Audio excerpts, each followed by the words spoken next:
धीरेन्द्र शास्त्री अगर देश को सनातन राष्ट्र बनाना चाह रहे हैं, हिंदू राष्ट्र बनाना चाह रहे हैं, तो आज के दिन भी जब कोई दलित पिछड़ा, जिस प्रदेश से धीरेन्द्र शास्त्री आते हैं, उस मध्य प्रदेश में सबसे ज्यादा अगर शोषण किसी का हो रहा है तो वो हिंदुओं का ही हो रहा है। वहां मुस्लिम आबादी बहुत कम है। दलित और पिछड़े हिंदुओं को एकजुट हो जाइए ना। देखिए, उन्होंने ठान लिया है भारत को हिंदू राष्ट्र बनाना है, जब आदिवासी को एक करना है। जब एक सवर्ण बीजेपी का नेता आदिवासी व्यक्ति के मुंह पर पेशाब कर रहा था, तब ये धीरेन्द्र शास्त्री कहां चला गया था? जब एक मध्य प्रदेश की भिंड की घटना है, मौर्य समाज के एक व्यक्ति को पेशाब पिलाया गया, पैर धुल के पिलाए गए, तब ये धीरेन्द्र शास्त्री कहां था? जब इटावा में एक यादव पुजारी को ब्राह्मणों द्वारा कलंकित किया गया, उनको पेशाब से पवित्र किया गया, सो कॉल्ड जो कहते हैं कि पेशाब छिड़क के पवित्र किया, तब ये धीरेन्द्र शास्त्री कहां था? तब इसे हिंदू नजर नहीं आए। धीरेन्द्र शास्त्री सिर्फ और सिर्फ बीजेपी और आरएसएस द्वारा प्रायोजित एक एडवर्टाइजमेंट करने वाला अभिनेता मात्र है। पैसे लेता है, चूंकि अभी बिहार में चुनाव चल रहा है, बिहार में बीजेपी आरएसएस की दाल नहीं गल पा रही है, तो धीरेन्द्र शास्त्री को इधर उतार दिया गया है मैदान में कि तुम आ जाओ और माहौल को बनाने की कोशिश करो। तो ये हिंद बन जाएगा अगर इकट्ठे नहीं हुए तो। एक बार अगर चुनाव हो जाने तो बिहार का, धीरेन्द्र शास्त्री भी गायब हो जाएगा। और रही बात गजवाए हिंद की, तो गजवाए हिंद का पहले मतलब आप धीरेन्द्र शास्त्री से पूछ लो कि गजवाए हिंद का मतलब क्या होता है। टोपी वाले दिखाई देंगे सब। इस तरीके से जो हिंदू मुस्लिम के नाम पर जो नफरत फैलाने का काम किया जा रहा है, तो वो काम इस देश में तो नहीं हो पाएगा। 11 साल से तो आपकी सरकार है, और अगर अब भी मुसलमान देश में किसी भी तरह की गड़बड़ कर रहे हैं, तो फिर तो आपकी सरकार में ही दोष है, आपकी सरकार ही खराब है। ये सवाल तो सीधा सीधा प्रधानमंत्री से होना चाहिए, गृह मंत्री से होना चाहिए कि इतनी सशक्त डबल इंजन की सरकार पिछले 11 साल से है, और फिर भी इस देश का हिंदू अपने आप को सुरक्षित महसूस नहीं कर रहा है, और आपको धीरेन्द्र शास्त्री जैसे लोग प्लांट करने पड़ रहे हैं। इसका मतलब कहीं ना कहीं आपकी गवर्नेंस में कमी है, कहीं ना कहीं आपकी, अरे सुन तो लो, कहीं ना कहीं तुम्हारी कार्य प्रणाली में कमी है भाई। सरकार के लोगों सुन लो, अगर पिछले 11 साल से आप हिंदुओं को मजबूत नहीं कर पा रहे हो, तो इसका मतलब कुछ और है। तुम हिंदुओं को मजबूत नहीं करना चाह रहे हो, तुम अपनी जेबें भरना चाह रहे हो। जो तुम्हारे व्यापारी मित्र हैं, जो तुम्हारे पूंजीपति दोस्त हैं, उनको अमीर बनाना चाह रहे हो। हिंदुओं के नाम पर तो तुम एक छल कर रहे हो। कहाँ होने देते हैं? आप विरोध में आ जाते हैं। किसके? आप जैसे लोग। हमने किसे रोक रखा है? आप कहाँ हिंदू राष्ट्र बनने दे रहे हैं? हमने किसे रोक रखा है? विरोध कर रहे हैं पदयात्रा का। देखिए, धीरेन्द्र शास्त्री के साथ जाइए, नारे लगाइए। ऐसा है, इस देश में जब तक संविधान है तब तक इस तरह का धार्मिक उन्माद कोई भी व्यक्ति करेगा, चाहे वो किसी भी धर्म का हो। उन्माद है, अगर वो हिंदू धर्म का हो, मुस्लिम धर्म का हो, सिख धर्म का हो, किसी भी धर्म का हो, तो हम जैसे लोग उसके विरोध में रहेंगे। देश संविधान से चल रहा है, और संविधान में साफ तौर पे लिखा हुआ है कि यहाँ इस देश में कट्टरपंथ की कोई जगह नहीं है, और ऐसे कट्टरपंथ फैलाने वाले लोगों की जेल के अलावा कोई जगह नहीं है। एक आपके साथी हैं, वो कह रहे हैं हमें शंकराचार्य बनाइए। बना दो। तो शूद्र हैं तो कैसे शंकराचार्य? हम तो कह रहे जी बनाओ ना। अगर हम शास्त्र पढ़े, आप एक बात बताओ, अगर हम शूद्र हैं, जो बीजेपी आरएसएस कहती है कि सब हिंदू हैं, दलित भी हिंदू हैं, पिछड़े भी हिंदू हैं, और जब हमें पुजारी और शंकराचार्य बनाने की बात आती है, तब ये लोग कह देते हैं कि तुम शूद्र हो, तुम्हें मंदिर में घुसने का अधिकार नहीं है। व्यवस्था लागू होती है ना, उसको भी समझिए। अगर वर्ण व्यवस्था लागू हो रही है, तो हम कौन से टाइप के हिंदू हैं? हम क्या सिर्फ मुसलमानों के खिलाफ जिहाद फैलाने के लिए हिंदू हैं? हम क्या सिर्फ जो है नौकरी चाकरी करने के लिए, गुलामी करने के लिए है? बराबरी का अधिकार हमें नहीं मिलेगा। जो 5000 साल से आप लोग प्रताड़ित करते रहे हैं हमारे दलित भाइयों को, हमारे पिछड़े भाइयों को, हमारी महिलाओं को, हमारे बच्चों को, जो हमारे साथ बदसलूकी पिछले 5000 साल होती रही, तो क्या इस संवैधानिक देश में, क्या इस लोकतांत्रिक देश में, जो पूरे विश्व का सबसे बड़ा लोकतंत्र है, तो अब भी उसी तरह का काम ये धीरेन्द्र शास्त्री जैसे लोग करते रहेंगे? और प्रधानमंत्री खुद को अपने आप को पिछड़ा बोलते हैं। आप कहना चाह रहे हैं गैर संवैधानिक काम कर रहे हैं धीरेन्द्र शास्त्री? मैं क्या कहना चाह रहा हूँ, ये तो गैर संवैधानिक काम है, इसका तो सरकार को संज्ञान लेना चाहिए। सरकार को और हरियाणा की जो डबल इंजन सरकार है उनको संज्ञान लेना चाहिए कि आखिर इस तरह से जो धार्मिक उन्माद फैला रहे हैं लोग, जो इस तरीके से हिंसा भड़काने का काम कर रहे हैं, धीरेन्द्र शास्त्री जैसे लोग, इन पे कानूनी कार्रवाई क्यों नहीं हो रही है? परिवर्तन करवा रहे हैं, बहला फुसलाकर, लालच देकर, उन पर नहीं होनी चाहिए करो कार्रवाई। हिंदू कमजोर हो रहे हैं, किसने रोका है? हिंदुओं की संख्या किसने रोका है? किसने रोका है? करो कार्रवाई। 11 साल से तुम्हारी सरकार है और अब भी अगर हिंदू कमजोर हो रहा है तो इसका मतलब तुम्हारे अंदर कहीं कमजोरी है, अमित शाह जी के अंदर कमजोरी है, प्रधानमंत्री के अंदर कमजोरी है, जो तमाम इनके मुख्यमंत्री हैं उनके अंदर कमजोरी है। अपनी कमजोरी को, शास्त्री बीजेपी के अपनी कमजोरी को छुपाने के लिए अगर आप, अरे सुन तो लो, आपको भी कुछ मिला हुआ है क्या? चंदा चूड़ा लेके आए हो धीरेन्द्र शास्त्री जी से, बात ही पूरी नहीं होने दे रहे हो। बाबूजी, मैं ये कह रहा हूं कि जितने भी मुख्यमंत्री हैं बीजेपी के, प्रधानमंत्री, गृह मंत्री और तमाम केंद्रीय मंत्री, अगर 11 साल में ये लोग हिंदुओं को मजबूत नहीं कर पा रहे हैं, इसका मतलब ये लोग काबिल नहीं है, इनको हटा देना चाहिए, बदलने की जरूरत है। देखिए, सिस्टम बदलने की जरूरत है।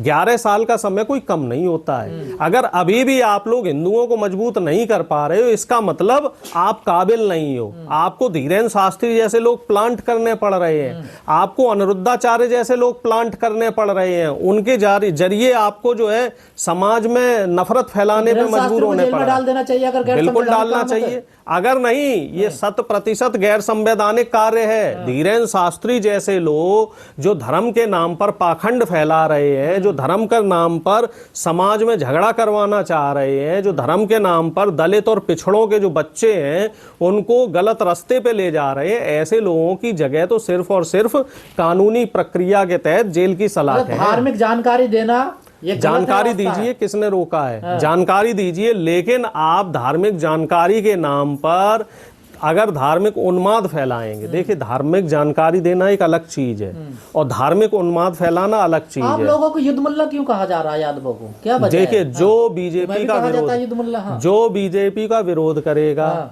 आपको भी तो भीमटा कहा जाता है, आप लोगों को भी नीला कबूतर कहा जाता है और अब मुझे भी नीला कबूतर कहने लगे। देखिए, अगर आप बीजेपी का विरोध करेंगे, अगर आप आरएसएस की गलत नीतियों का विरोध करेंगे, अगर आप मनवादी व्यवस्था की खुलकर बैंड बजाएंगे, तो ये लोग आपका नाम बिगाड़ेंगे।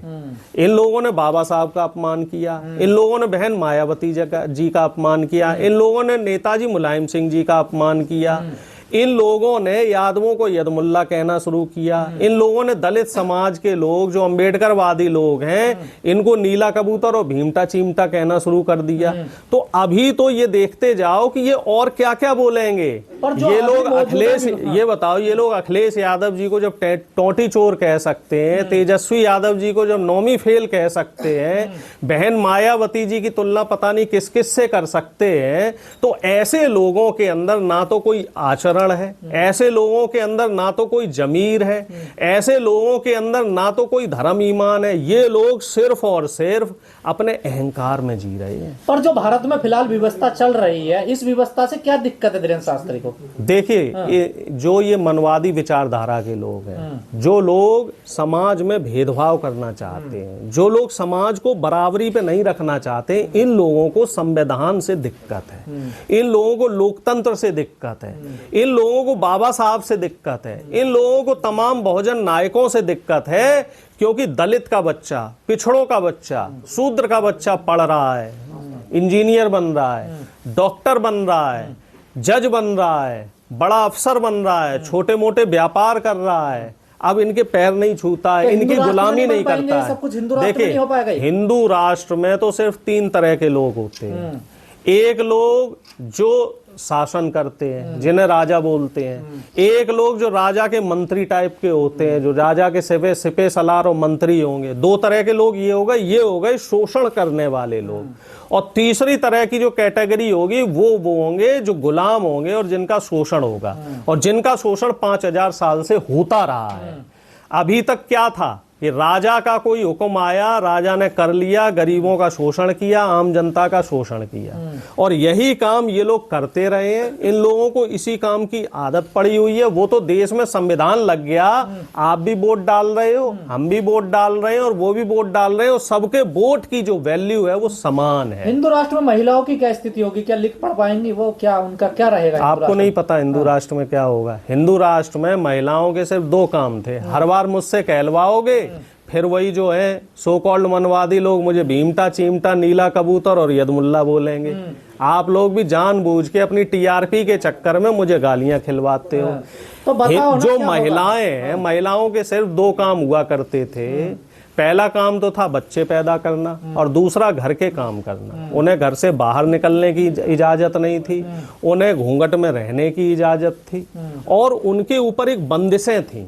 जैसे हम शूद्रों के ऊपर बंदिशें थी कि हम लोग पढ़ नहीं सकते, कुर्सी पे नहीं बैठ सकते, घोड़ी पे नहीं बैठ सकते, शादी विवाह हमारे उस विधि विधान से नहीं हो सकते, हम लोग सड़क पे नहीं चल सकते थे, झाड़ू बांधनी पड़ती थी, हमारी महिला स्तन नहीं ढक सकती थी, उस पर टैक्स लगता था, हमारे बच्चे स्कूल नहीं जा सकते थे, हमारे बुजुर्गों को अस्पतालों में दवाइयाँ नहीं मिलती थी, बिना इलाज के ही मर जाया करते थे।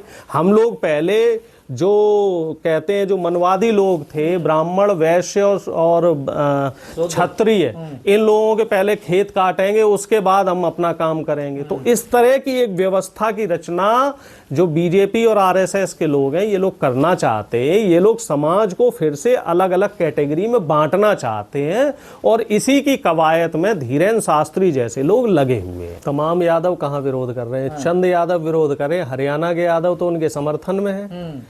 हरियाणा हो, राजस्थान हो, वहाँ के यादव तो धीरेन्द्र शास्त्री के समर्थन में है, क्योंकि वहाँ जो यादव समाज के लोग हैं उनकी सोच मनवादी है। और मैं पहले भी कई बार बोल चुका हूँ कि पिछड़ों में बहुत सारी जाति बिरादरी के लोग ऐसे हैं जो मनवादी सोच के हैं, और सिर्फ इसी वजह से जो एक बहुजन मूवमेंट तैयार होना चाहिए था, जो 80% आबादी की लड़ाई जो तमाम बुद्धिजीवी लोग लड़ रहे हैं, उस लड़ाई का सबसे बड़ा बाधक और सबसे बड़ा दुश्मन पिछड़ा समाज ही है। पिछड़े समाज की कुछ जातियां ऐसी हैं जिन्हें संविधान का लाभ मिल गया, और वो लोग अपने आप को नव मनवाद का के उसमें आ गए, ग्रहण में आ गए, वो नव मनवादी बन चुके हैं। और जहाँ तक मैं जानता हूँ, दामोदर भाई की बात करें तो दामोदर भाई मेरे अच्छे मित्र हैं, और बहुजन मूवमेंट से काफ़ी समय पहले से जुड़े हुए हैं।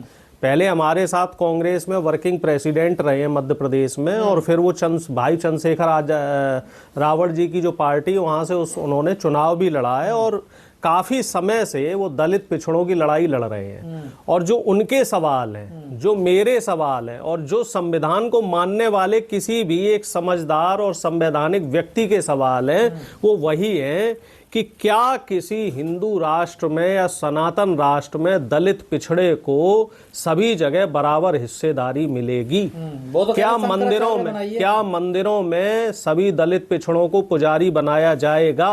क्या शंकराचार्य दलित पिछड़ों को बनाया जाएगा?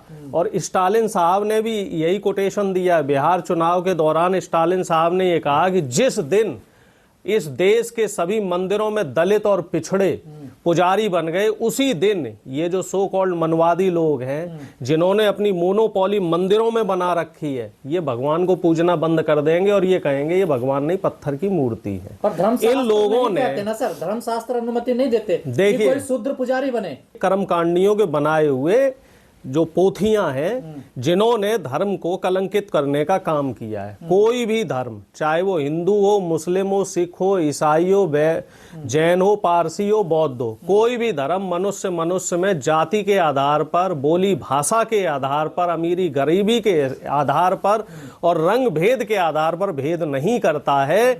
ये भेदभाव करने वाले लोग कौन है? जो धर्म के नाम पर अपनी दुकानें चला रहे हैं, धर्म के नाम पर जो पाखंड फैला रहे हैं, धीरेन्द्र शास्त्री जैसे लोग, अनिरुद्धाचार्य जैसे लोग, और जो तमाम ये कथा भागवत करने आ जाते हैं जो पाखंडी लोग, पोंगा पंडित लोग, इन लोगों ने धर्म की दुकानों को कलंकित कर रखा है, इन लोगों ने भगवानों को बदनाम कर रखा है, इन लोगों ने सनातन को बदनाम कर रखा है।